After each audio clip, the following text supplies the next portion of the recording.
திருவள்ளூர் மாவட்டத்தில் கடந்த 2 நாட்களாக கொட்டி தீர்த்த கனமழையால் கும்மிடிப்பூண்டி அருகே தாமரை ஏரி நிரம்பியிருக்கிறது.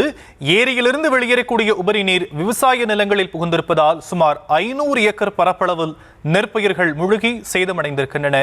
இது பற்றிய விவரங்களை செய்தியாளர் யுகேந்தர் வழங்க நாம் கேட்கலாம். யுகேந்தர், விரிவான விவரங்கள். நிச்சயமாக திருவள்ளூர் மாவட்டம் முழுவதும் 2 நாட்களாக கொட்டி தீர்த்த கனமழையின் காரணமாக பொன்னோரையூர் மக்கள் 20 சென்டிமீட்டர் ஆனது மழையானது பதிவாகி இருக்கிறது. இதனால் குளம், குட்டை, ஏரிகள், நீர்பிடிப்பு பகுதியில் அதிகமான தண்ணீரானது சூழ்ந்துள்ளதால் தாமரை ஏரியிலிருந்து தண்ணீரானது வெளியேற்றி வருகிறது, உபரி நீர் வெளியேறி வருகிறது.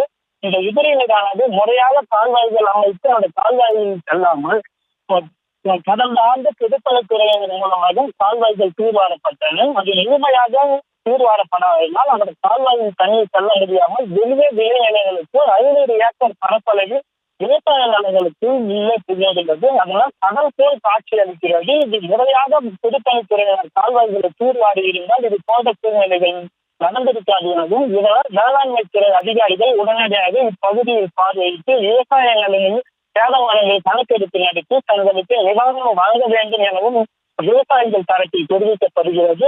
ஒவ்வொரு ஆண்டும் இதே போன்ற நிலைமைதான் ஏற்படுகிறது. ஒரு ஏக்கருக்கு கிட்டத்தட்ட 30,000 ரூபாய் செலவினம் செய்தும் ஆண்டுதோறும் இதே போல மழை நீரில் சூழ்ந்துள்ளதால் தங்களுக்கு ஒரு முன்மணி கூட எடுத்துச் செல்லாத நிலையிலும் இருப்பதாகவும் உடனடியாக கணக்கெடுப்பு நடத்த வேண்டும். ஏனென்றால் ஒரு போகம் மட்டுமே பயிர் நடவடிக்கை செய்யக்கூடிய இந்த பகுதி மக்கள் வருத்தத்துடன் தெரிவித்தவுடன் அவர்கள் ஆய்வு நடத்தி உடனடியாக அவர்களுக்கு நிவாரணம் வாங்க வேண்டும். ஏனென்றால் அடுத்த கட்ட நடவடிக்கைக்கு அடுத்த போகத்திற்கான பயிருக்கு செலவினம் ஏற்கனவே செஞ்சிருக்கிற பயிரை கடன் உடனே வாங்கி சொசைட்டிகள் கடனை வாங்கிதான் பயிர் செய்துள்ளதாகவும் அவர்கள் தெரிவித்தவுடன் ஆய்வு செய்து கணக்கெடுப்பு நடத்தி அவருக்கு நிவாரணம் வழங்க வேண்டும், முறையாக கால்வாய்களை தூர்வார வேண்டும் என விவசாயிகள் தரப்பில் கூறப்படுகிறது.